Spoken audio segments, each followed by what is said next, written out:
Hello दोस्तों, आज हम पढ़ेंगे अ फोटोग्राफ पोएम के बारे में।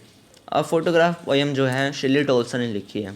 शिली टोल्सन ने इस पोएम में अपनी मॉम को रिप्रेजेंट किया है और इसमें जितनी भी बातें लिखी गई हैं पोएम में, ये सारी बातें पोएट ने एक फ़ोटो अपनी मॉम की फ़ोटोग्राफ को देख के कही है। तो चलिए शुरू करते हैं। The cardboard shows me how it was. Cardboard word का मतलब है फ़ोटोग्राफ। जो कार्डबोर्ड है यानी जो फ़ोटोग्राफ है वो बताती है कि उनकी मोम कैसी थी। When the two girl cousin went paddling, उनके साथ उस फोटोग्राफ में उनकी दो कज़न्स थी जो कि वॉक कर रही थी उन्हीं के साथ। Each one holding one of my mother's hand, यानी कि पोएट की मोम का हाथ उन दोनों कज़न्स ने पकड़ा हुआ था। And she the big girl, यानी कि उनकी जो मॉम थी वो उन दोनों कज़न से ओल्डर थी, यानी कि उनसे बड़ी थी, करीब 12 साल के आसपास। All three stood still to smile through their hair at the uncle with the camera a sweet face.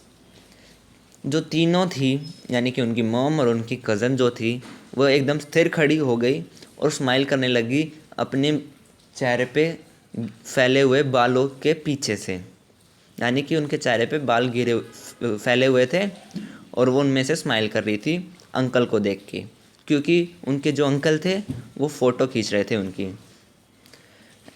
My mother's death was before I was born. ये फ़ोटो तब की है जब पोइट पैदा भी नहीं हुई थी, यानी शिली टोल्सन अभी तक पैदा भी नहीं हुई थी, तब की फ़ोटो है ये। And the sea which appears to have changed less, इसमें सी को कहा गया है कि वो सी पहले भी ऐसा ही था और अभी भी ऐसा ही है। Wash their terribly transient feet, यानी कि वो उनके मॉम और उनकी कज़न्स के पैर को धो रहा होता है सी। सम 20-30 ईयर्स लेटर, यानी कि 20-30 साल बाद। She did laughed at the snapshot, यानी कि 20-30 साल के बाद उनकी जो मॉम है वो उस फोटोग्राफ को देखकर हंस रही थी। सी बैटी एंड डोली शी डिड से, यानी कि जो उनकी दो कज़न्स थी उन दोनों का नाम था बैटी एंड डोली। उनकी मॉम कहती है बैटी और डोली को देखो, जो कि उनकी कज़न्स का नाम था। शी डिड से and look how they dressed us for the beach, और वो कह रही है कि देखो मेरी कज़न्स ने कैसी ड्रेस पहनी हुई थी बीच पे जाने के लिए। The C holiday was her past, जो छुट्टियां थी वो सी पर गई थी, बीच पर गई थी घूमने के लिए, वो उनका पास टाइम था। माइन इन हर लाफ्टर, वो हंसती हैं इन फोटोग्राफ्स को देखकर।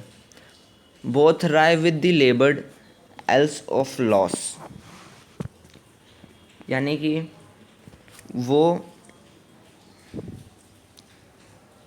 पेनफुल होती है, पेनफुल ईज ऑफ लॉस, यानी कि वो अपने बचपन को दिन को याद कर रही होती है, दुख होता है उनको कि वो दिन चले गए। Now she is been dead nearly as many years, यानी कि अब वो मर चुकी है, पोएट की मोम मर चुकी है। एज डेड गर्ल लिव्ड, और जैसे ही पोएट पैदा हुई तभी वो मर गई। And of the circumstance there is nothing to say at all, its silences, यानी कि अब जो circumstance there is nothing to say, और इस घटना के बारे में मैं कुछ नहीं बोल सकता, इसकी खामोशी ही मुझे खामोश कर देती है, यानी कि पोएट की मोम है वो अब नहीं